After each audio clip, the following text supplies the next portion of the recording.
So is the weather nice, like sunny and everything up there? You're live, it says. Wow. We are live, and it is. It's. For everyone watching in today, I'm broadcasting live from the Marriott up here in Muskoka Lakes, Lake Rosso, north of Toronto, Canada. This is Pierre, and I'm here with Sue Lucas. How are you doing today, Sue? I'm doing great, thanks. Looks like I was joking with you earlier about the jacket on. It must be chilly up there. Well, compared to and here I'm in my tank top this morning because it's so warm out already. Yeah, I wish I should turn the camera so you could see outside. I mean, this resort is built up on a kind of a hill-ish thing, and you're looking down on this huge lake with all these little islands inside of it. It's really pretty. It's really pretty. You'll have to do a periscope later. Yeah, actually, never thought of that. That would be fun. Yeah, that'd be awesome. Yeah. I'll do one when I'm water skiing. I'll do one a lot. No. Yeah, no, it's going to be great. Well, yeah, temperature wise, it's about, I think it got down to like 69 last night or something like that. So nice. What was it? Oh, 57. I guess it got even cooler than I. Wow. Anyway, it was. I'm glad I brought this one. It's not the heaviest coat on the planet, but at least I had something because it was a little chillier than our 90, 95 we've been having. So. Yeah, our high today will be 93. Yeah. Well, you know what? I miss it. I actually do like that temperature, but it was nice. It was refreshing. They do have some mosquitoes up here that are the size of small rodents or something. I don't know what but outside of that, it is incredibly pretty. And those only came out when it got dark, and we just went inside. So, but yeah. Well, I guess let's jump on in here so we can keep this thing to around 15 minutes. I've been the cause of the last couple going a little long, so I'm going to work really hard at trying to get this topic covered today in 15 minutes or less. And I think where are we at? We're going to talk about reviews, I think, today. Yeah. So reviews. Yeah. And the importance of that, right? Yeah. Let me share. Where are you? I don't see my PowerPoint. Google entire screen. Well, I'm just going to share my entire screen, and hopefully that will pull. I can then open up. Let me share that. Oh, wow. That was weird. What are you seeing? Your frozen face. Yes, it just did something really weird. Let me stop that. I just lost my. I'm back. There I am again. Let me open this and see if that will help. Well, while you're doing that, we'll explain a little bit about what reviews are. We just completed a webinar for the Coastal Carolina Association of Realtors on lead generation, and one of the things we were talking about was the importance of realtor reviews and where you need to get them, how they are posted. You mentioned Zillow is one of the places. Yeah, and I just found it. There we go. Sorry about that. I had to just refresh my screen, Miss Sue, and you should see it now. Do you see the thing that says your online reputation will make or break your future in real estate? Just keep going. All I see is your frozen face. We still have that issue. I'm having that issue again today. Okay. Well, I'm pretty sure this is recording, so let me figure that out. Yeah, we have to do this when I don't know, we always talk about it, but I always forget to follow back up with you. But anyway, here we are. So we're going to go through this. This was typically done in a 1-hour class. So I'm not going to cover everything, but I'll just use the slides as kind of a reference point. But here's one of the things, I guess, just to know, you're getting interviewed online, whether you know it or even like it. In reference to lead generation, if you do not, anybody who is interested in working with a realtor, and let me be more accurate, over 60% of people who are now looking to pick a realtor are going to look for you online and determine whether you're somebody they want to even start a conversation with. And that's not my data. That's Realtor.com. I'm sharing the slide with you that I got probably 7 months ago, something like that. And I just pulled in some of the information. And this even shows you the realtor graph trends starting from 2007 all the way up to today, and it's climbing. And this has reached that tipping point. This is really starting to take off. If you are not actively doing your realtor reviews on the available sites and also using that and putting that up on your own website, and you don't know when somebody types in your name So for example, if I was a realtor and somebody typed in Pierre Rattini, Realtor, and Google search, for example, and sees what shows up, that's what your typical consumer's doing. And if they're searching for you from another area, for example, we have a lot of this in Myrtle Beach. Somebody from, say, upstate New York or even Canada searching for somebody, they're going to type in your name, the word realtor, and the name Myrtle Beach very commonly. Try those search phrases and see what shows up under your name. And if it's not complimentary, or it's not anything, or it's very little, and there's no good reviews or even good information to find out about you, they may just go right past you and look at the next person that they're searching for. So it is becoming absolutely a necessity. In my opinion, this is a necessity. This is not something to do sort of at some point in time in the future. If I was a real estate agent, this would be something I would be doing immediately if I have not started. Do those searches and see what shows up. And if it's not at least the ability to see 7+ reviews minimum to start, you got a lot of work to do, and you better start on it right away, in my opinion. So any questions on that before I kind of click on through? Nope, go ahead. Okay, keep going. All right. So what is your online reputation? It's the digital you. It's how you reflect online and how people find you and search for you. 90% of people trust recommendation. 18% trust ads or your own words. So that's the power of it. The why, how would you rate the ease of conversion of leads from reviews, recommendations, or ratings? I'm pulling in some of the experts in the real estate industry and kind of what they said and the information. Does the digital reflect well on you? These are things that you should be searching and checking out because they're going to interview you online. I've kind of covered that slide. Sorry, that's a repeat. I forgot that from the last time I did this presentation. How do they check you out? This is how they do it. Your name, full name, Pierre, I'll use mine as an example, or even yours, Sue Lucas, and the word realtor. Put that in the search box, see what shows up. Then try your name and a city. If you want to try some examples, try Ariana Lucas. Try Pierre Rattini and the word realtor. I'm not a realtor, but see what shows up. You'll see that even I show up underneath that, which for me is good because obviously I do marketing for a lot of real estate agents and companies. So how to track and monitor the digital you. One thing to remember too is that, right.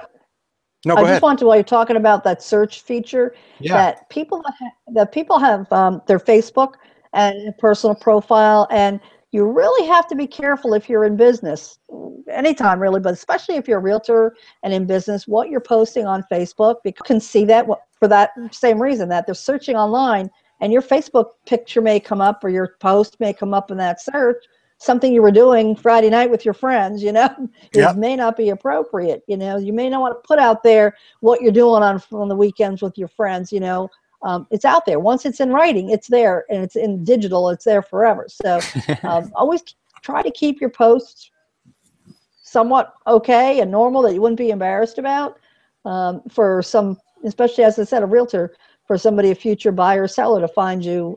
You don't want the wrong person finding you either. So, right. There's a lot of bad people out there. So absolutely, I totally agree. I think that's an excellent comment, and any professional in any industry, that's good advice. And real estate people are very critical of who they work with, I think. So how do you track and monitor the digital you? You can set up something called Google Alerts. If you go to this URL right here,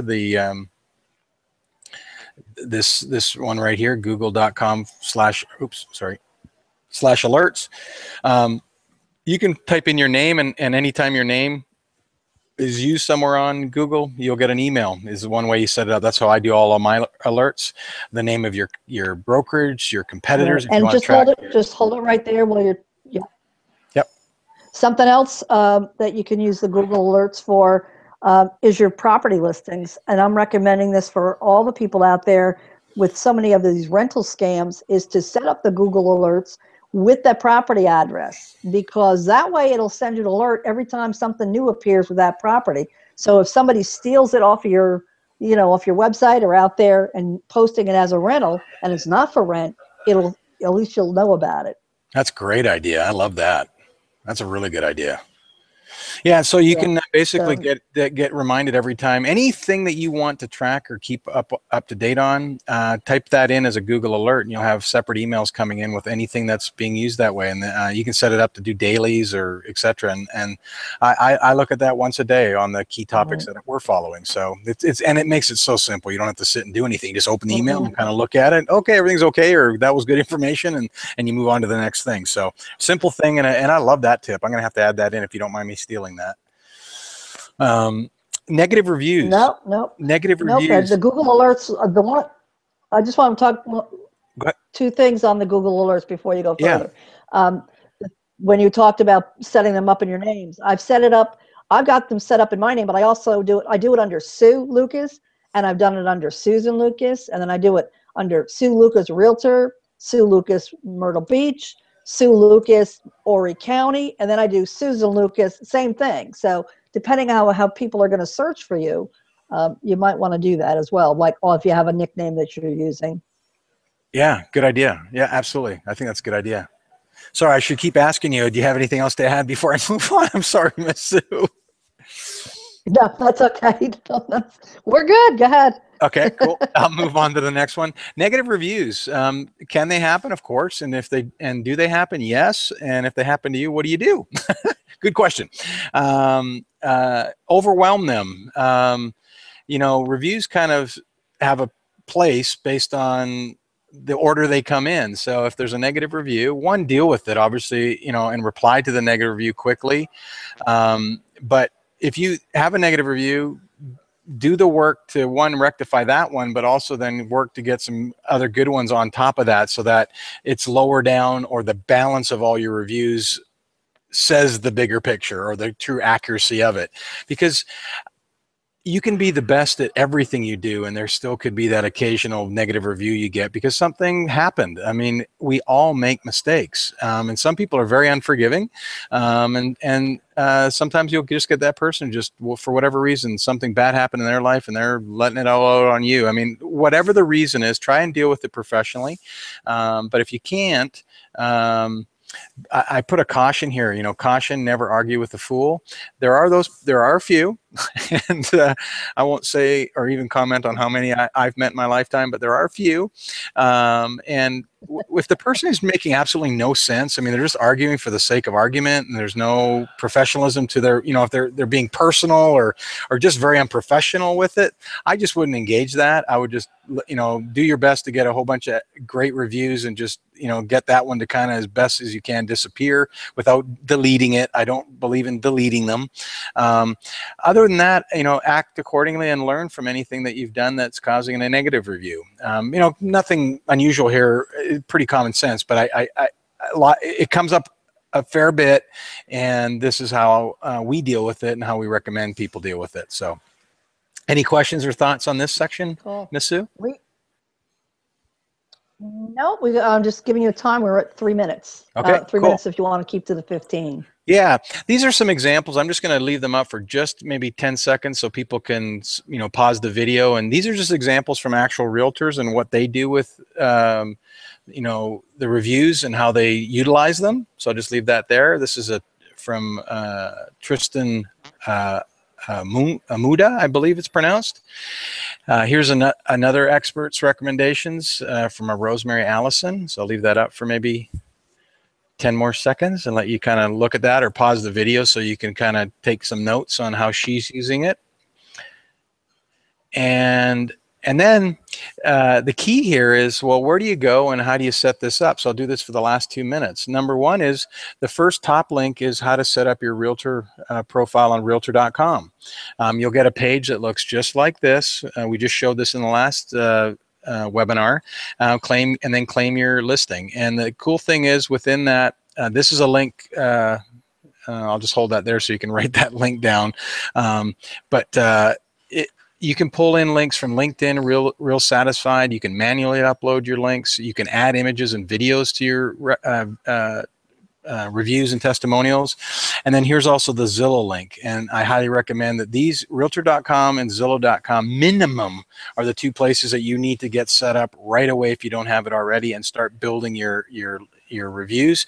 Your first goal after that is to get to a minimum of 7 reviews, because the data supports 7+ reviews. Starts kind of having a bit of a sort of a tipping point in regards to the level of trust that people have in you. But it never stops. This should be something that you're always doing, that you're always adding to and building upon.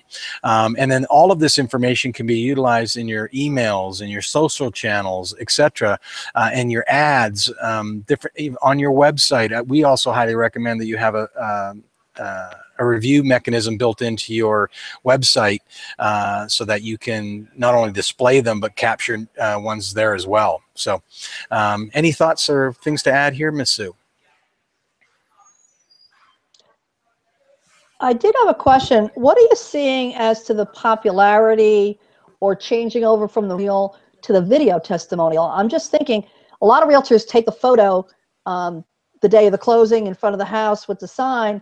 How simple would it be just to do a quick video of the testimonial right then and there? Oh man, as opposed to saying, "Would you mind writing me something?" Yeah, well, I say I don't know why that thought just popped in my mind. It's a great question. I say yes, yes, yes, yes, yes.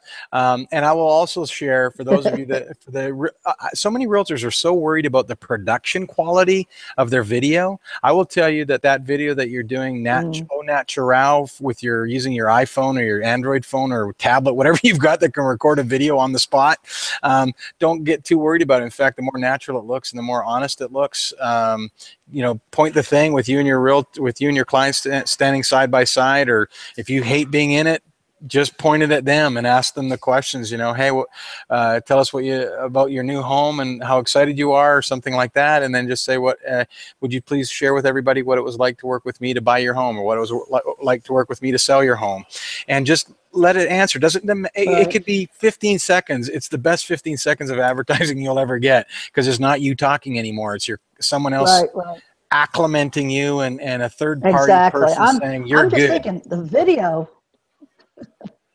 the video testimonials, I think, are going to be the easiest way to go, because who wouldn't agree to do that? Yeah, and if they don't take a picture as your backup, picture with you, them, and standing in front of that for sale sign. Right. And I would recommend all of it, but I believe there's really no excuse if you can just put away your fear of, I got to have like a video production team out here, or somehow it's got to be perfect. These videos, the more honest and natural they look, a little bit shaky or whatever, a few ums and ahs in there, all the better. They get great reviews, and they get great activity. So yeah, absolutely. And I think, we must be at time. I already kind of covered this, sharing those links once you have all that created. So we're done. That's it for me, Miss Sue. All right. Well, great. Well, Pierre, again, have a great vacation. Enjoy your time up north there. Hopefully you come back here, you won't need your jacket. Yeah, that's right. That's right. I'm gonna suffer through being on a lake and enjoying this really cool area. It's so pretty up here. If I didn't say it at the beginning, I can't remember if I did or didn't. I'm up in a place called Lake Rosso, Lake Muskoka, about 2.5 hours north of Toronto in Canada. So yeah. Well, I'll be looking for that. I'll be looking for a periscope from you later on. Yeah, I'll see what I can do. I'm officially, I think, going to disconnect for about the next 3 days. But if I think about it, I will. How about that? There you go. Okay. Awesome. All right. Terrific. Thanks again. Talk to you soon. See you next week. Awesome. Thanks, everybody. Thanks, Ms. Sue. Have a great week. Bye, everyone. You too. Bye.